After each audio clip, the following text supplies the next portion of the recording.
Suivez toute l'actualité des élections municipales 2014 avec l'application lefigaro.fr directement depuis votre mobile ou tablette. Retrouvez toutes les listes et soyez les premiers informés des résultats de votre commune. Téléchargez l'application lefigaro.fr dès aujourd'hui.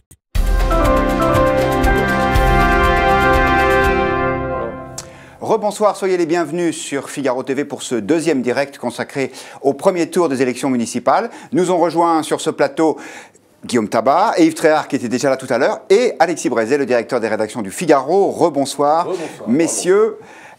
Un premier tour de table, quelle est pour vous la leçon de ce premier tour à 22h et quelques, Alexis Brézet? Alors je dirais d'abord que c'est un désaveu pour le pouvoir en place.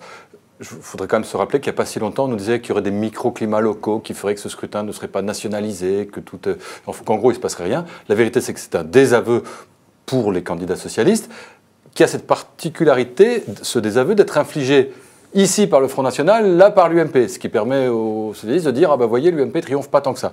La vérité, c'est que c'est un double désaveu. Yves Tréhard, ce désaveu, il vous a surpris ou il était attendu? Non, il était un peu écrit, même si les sondages, on le voit, les instituts de sondage se sont pas mal trompés, parce que ici et là, notamment à Marseille, on nous prédisait des combats extrêmement serrés, et on voit qu'au soir du premier tour, attendons le deuxième, mais au soir du premier tour, la droite se détache très largement, et le Front National arrive en deuxième position. Des aveux pour la majorité, et moi j'ajouterais, puisqu'on monte une marche supplémentaire, une victoire pour le Front National et du Front National de Marine Le Pen. C'est la grande victoire de Marine Le Pen ce soir, d'après moi. Marine Le Pen qui présente des listes Rassemblement Bleu Marine qui sont sensiblement un peu différentes, de celles que faisait son père par le passé. Et on va y revenir bien sûr. Guillaume Tabar, quelque chose qui n'a pas encore été dit. Yves parlait de Marseille. Marseille est la ville qui symbolise finalement toutes les leçons de ce premier tour, à savoir une déroute de la gauche, puisque le candidat socialiste Patrick Mennucci se retrouve en 3e position, alors que le PS avait mis Marseille en tête des villes qu'il espérait conquérir sur la droite. On voit que le pari est plus que raté. Deuxième leçon, c'est d'être percé du Front National. Les sondages donnaient le Front National autour de 15% à Marseille. Il va sans doute finir autour de 22%. Donc à Marseille, mais comme ailleurs en France, il est clairement au-dessus des prévisions qui lui étaient les plus favorables.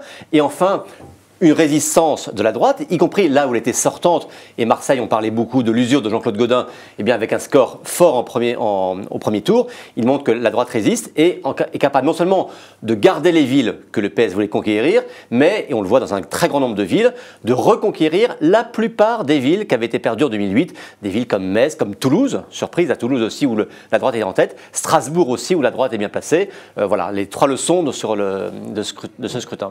C'est pour ça, et je prolonge ce que dit Guillaume, qu'il faut sans doute se méfier de l'effet d'optique concernant le Front National. C'est vrai que c'est une véritable percée, une poursuite de l'enracinement maintenant de façon locale du Front National, c'est absolument indubitable.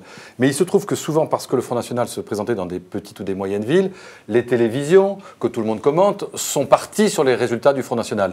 Et puis plus la soirée avance, plus on se rend compte que l'UMP, dans toute une série de grandes villes, est en train de remporter des victoires. Les résultats dans les grandes villes arrivant plus tard. Donc attention, la percée du Front National, elle est réelle, elle pose plein de questions à la droite et à la gauche pour l'avenir. N'empêche que ce soir, et je pense que demain matin, on verra encore plus que les victoires, ce sont des victoires de la droite au sens large, UMP ou centre. Alors on a parlé de Marseille, c'est gagné pour Jean-Claude Gaudin, Yves Tréhard? C'est gagné pour Jean-Claude Gaudin, attendons de voir, mais il y a de fortes chances pour que Jean-Claude Gaudin arrive à se maintenir à la mairie de Marseille. Simplement, c'est un conseil municipal qui va être considérablement chamboulé, puisque jusqu'à présent, il ne comptait qu'un seul conseiller frontiste, c'était M. Ravier. Et là, il risque fort d'y avoir plus d'une dizaine de frontistes qui siègent au conseil municipal de Marseille. Et à l'inverse, on s'aperçoit qu'à Paris, même si Madame Kosciusko-Morizet semble arriver en tête globalement en voix sur la ville, elle arrive en 2e position dans son arrondissement et on voit que Paris, c'est pas terminé, la bataille n'est pas terminée, Paris va vraisemblablement rester dans les mains de la gauche. Guillaume Tabar, qu'est-ce qui vous a le plus surpris parmi les résultats, en tout cas ceux qu'on a jusqu'à présent? Vous suivez les élections, entre autres municipales, depuis quelques années maintenant. Quelle est la plus grande surprise de cette soirée? C'est globalement l'ampleur des variations. Parce qu'on partait, c'est c'est vrai sur la fois les sondages, mais aussi sur les analyses que l'on pouvait avoir et ce qui s'exprimait au sein des partis. On parlait de petits mouvements, de petits reculs de la gauche, de petites progressions de la droite, de petites progressions du Front National. On sait déjà combien de points la droite aura d'avance sur la gauche? Alors, il semblerait qu'au premier tour, l'ensemble des listes de droite ait une avance d'environ 5 points sur la droite. Sur la gauche, pardon. 5 points, ça peut paraître modeste, mais il faut voir que c'est colossal dans la mesure où, en 2008, c'était le même écart, même il était inférieur, il était de 4 points en faveur de la gauche, et on voit qu'avec ces 4 points d'avance, la gauche avait pu rafler des dizaines de villes. Donc avec ce même écart, on devrait voir le mouvement de balancier, et clairement, 2014 devrait être la correction totale de 2008. Alexis Brézé, pour le gouvernement, pour la majorité, il y a à votre avis un enseignement, une leçon claire à tirer de ce premier tour?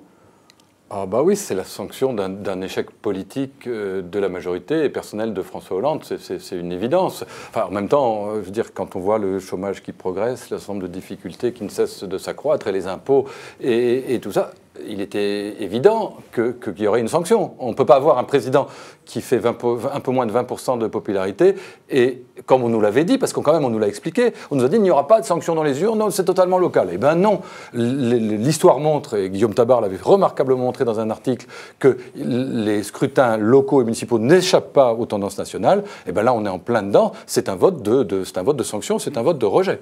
Alors maintenant, si on essaie de se projeter sur ce qui va être le prochain rendez-vous, le deuxième tour, dimanche prochain, vous l'avez dit, il y a deux mouvements qui émergent. Il y a à la fois un bon résultat de la droite, mais aussi une percée du Front National. Évidemment, le risque ou le danger ou la peur de la droite, de l'UMP, c'est que le Front National, en quelque sorte, empêche la droite de conquérir des villes qu'elle serait en droit d'attendre compte tenu de son score. D'ailleurs, Jean-François Copé ne s'y est pas trompé. Il n'a pas nié ce risque. C'était tout à l'heure. On le réécoute.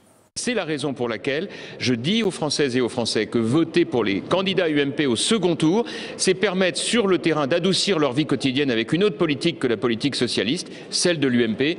Et puis c'est deuxièmement adresser un carton rouge, après le carton jaune de ce soir, un carton rouge à François Hollande. Et ce sera évidemment un élément extrêmement important pour la suite des choses. Yves Tréhard, cet appel à la mobilisation n'est pas très surprenant. Le mot-clé de cette semaine, ça va être triangulaire? Ah oui, ça va être le mot-clé triangulaire. Alors il y a une triangulaire très intéressante, c'est à Avignon. Avignon, le candidat qui arrive en tête est un candidat frontiste, le deuxième est un socialiste, le troisième un candidat UMP. Que va faire l'UMP dans ce cadre-là? Est-ce que l'UMP va se maintenir au risque de faire élire un candidat Front National, ou au contraire, est-ce qu'elle va se désister pour le candidat socialiste? Ça va être très intéressant de voir ce qui va se passer à Avignon. Alexis Brézé, a priori, Avignon est intéressante parce qu'elle montre que la triangulaire, là, n'empêche pas la victoire de l'UMP, parce que de toute façon, c'est soit le Front National, soit le PS qui va gagner. Ça pose un problème politique à l'UMP de savoir quelle attitude adopter, mais ça ne fera pas perdre une ville à l'UMP. C'est pour ça qu'il faut faire attention quand on regarde les triangulaires. Il y a des triangulaires où, oui, dans un certain nombre de cas, l'UMP peut perdre parce qu'il y a une triangulaire et que le Front National va lui prendre son nombre de voix qui l'empêcherait de passer devant le PS. Mais il y a d'autres triangulaires où finalement, ça ne change pas forcément grand-chose. Une triangulaire où le Front National est en tête et le PS deuxième, ou le PS en tête et le FN deuxième, ne change rien pour l'UMP. Alors, il y a les deux cas de figure, Guillaume Tabar, mais d'un point de vue global, est-ce qu'on peut dire qui a le plus à perdre ou à craindre de ces triangulaires pour le deuxième tour? Est-ce que c'est le Parti Socialiste ou est-ce que c'est l'UMP? Les deux, mais pas de la même manière. Pour l'UMP, il y a effectivement le risque de perdre ou de renoncer à la victoire dans certaines villes à cause du maintien du Front National. Mais pour la gauche, il y a un risque, et il suffisait d'entendre le ton désabusé, n'y croyant pas lui-même, de Jean-Marc Ayrault tout à l'heure, appelant à faire barrage au Front National, pour se rendre compte que cet argument, qui sert à la gauche depuis des élections et des élections, sans jamais rencontrer de résultats, c'est-à-dire que les électeurs, au second tour, ils font ce qu'ils veulent, et ce n'est pas parce qu'un dirigeant de gauche ou de droite va leur dire « votez comme ceci » ou « votez comme cela » qu'ils vont les suivre. Donc on sent bien que Jean-Marc Ayrault lui-même et les dirigeants du Parti Socialiste ne croient pas qu'il va suffire de dire « faisons barrage au Front National » pour l'empêcher. Bon. Et donc pourquoi? Parce que le succès du Front National, c'est aussi le fait que de nombreux électeurs de gauche, qui ont été déçus par la gauche, qui se sentent trahis par la gauche, ont décidé de leur faire payer en votant pour le Front National.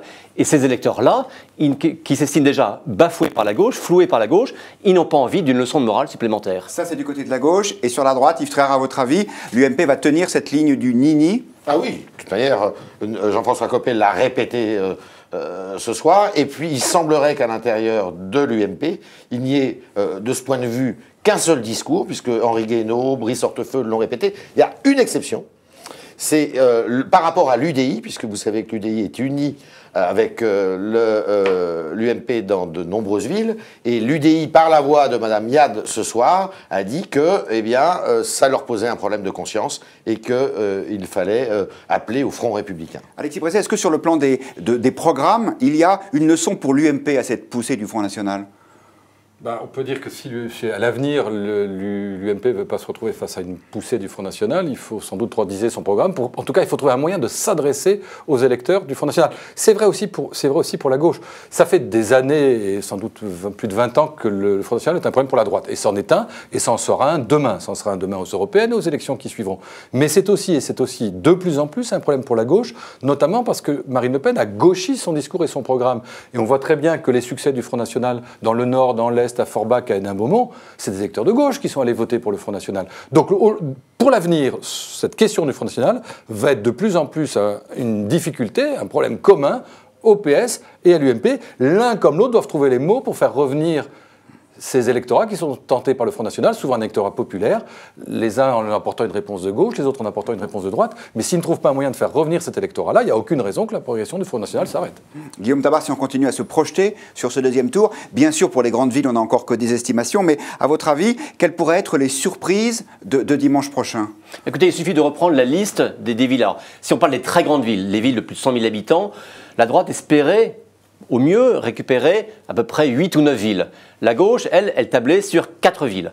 On sait déjà que les 4 villes que la gauche voulait reprendre, il y avait notamment Marseille, il y avait Mulhouse, il y avait Avignon, donc là, il y avait Aix-en-Provence aussi, mais Aix-en-Provence, la droite est clairement en tête. Donc finalement, la gauche ne devrait gagner peut-être au mieux Avignon sur les 4 villes qu'elle voulait reprendre.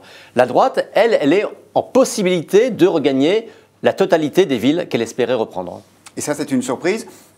Oui, parce qu'en général, dans une élection, chacun met le curseur un peu haut, fait une liste un peu longue de toutes les villes qu'il espère gagner, et puis à l'arrivée, on se contente de 2 tiers. Il y a une ville symbolique, c'est pas la plus grande ville de France, mais c'est quand même une préfecture. C'est la ville de Niort. Il faut savoir, pour la petite histoire, que lorsqu'on interrogeait les responsables des élections de l'UMP et du PS, ceux de l'UMP disaient, écoutez, Niort, on n'ose pas vous en parler parce que si on la met, vous allez vous moquer, vous connaissez nous. Et la gauche disait mais Niort, il rêve. Bon, eh bien à l'arrivée, Niort dès le premier tour, Niort, ville à gauche, ville de gauche par excellence depuis plus de 60 ans, a basculé dès le premier tour à droite. Alexis Brézé, un mot sur le Figaro de demain. Est-ce que le titre de votre éditorial est déjà choisi ? Le titre du journal, de la manchette, comme on dit, c'est la sanction qui frappe François Hollande et la majorité socialiste et qui vient, comme je le disais, de l'UMP et du Front National. Quant à mon édito, c'est un peu la même idée, c'est celle de l'avertissement sans frais. Avertissement pour la majorité et le gouvernement, sanction d'un échec politique, avertissement aussi pour l'avenir, pour l'UMP, parce que c'est vrai que dans les scrutins, au second tour déjà, va se poser la question du Front National pour l'UMP, et dans les scrutins qui viennent, notamment les européennes, il va bien falloir que l'UMP, comme le PS d'ailleurs, trouve une réponse à cette progression du Front National qu'aujourd'hui rien ne semble devoir endiguer. Yves Tréhard, est-ce que vous pensez qu'au gouvernement, on est déjà conscient de cet avertissement sans frais dont parlait Alexis Brézé à l'instant ? Est-ce qu'il y a des choses qui se préparent, des remaniements, des enseignements ? Écoutez, quand on voyait la mine des ministres présents sur les plateaux de télévision ce soir, on n'était pas trop étonnés de voir que ils accusaient le coup. La déclaration du Premier ministre était une déclaration d'une rare fadeur et qui montrait toute la déception se lisait sur son visage. On dit, et c'est fort probable, que quand même il y aura un remaniement ministériel. Toute la question est de savoir si celui qui sera à la tête du futur gouvernement, ça sera Jean-Marc Ayrault ou ça ne sera pas lui. Toutes ces analyses, vous les retrouverez dès demain dans le Figaro, donc avec ce titre qu'on venez de nous révéler en avant-première. Un prochain rendez-vous sur Figaro TV en direct à 23h pour faire un nouveau débrief de ces élections. Merci, à très bientôt.